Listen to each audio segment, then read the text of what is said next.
საქართველოში ძალიან ძნელია ფსიქიურად ჯანმრთელი ადამიანი რომ მოძებნო. ადამიანს ჭირდება თავისუფლება, მაგრამ ჩვენ ლოგიკურ კითხვას არ ვსვამთ.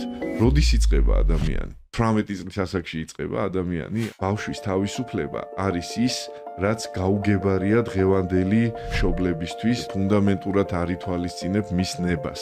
მიყავს ბაღში და არ ეკითხები ის რას იგრძნობს, როგორ იგრძნობს. მე ვიცი შემთხვევები, როცა ბავშვები თვეობით ტიროდნენ 15, 20, 30 წლის მერე, ამას შეიძლება მიიყვანოს ნარკომანიამდე, ალკოჰოლიზმამდე, 12 წლის მანძილზე და მერე კიდე უნივერსიტეტში რომ იზუთხავ რაღაცეებს, ატროფირდება აზროვნების უნარი. შენ ზიხარ 20 თუ 40 სხვა ბავშვთან ერთად და გამუდმებით ჩაქჩიჩინებენ რაღაცას. არა გაქვს უფლება რომ გააკრიტიკო თვითონ მასწავლებელი, დირექტორი. ეს არის სრულიად ტოტალიტარული სისტემა.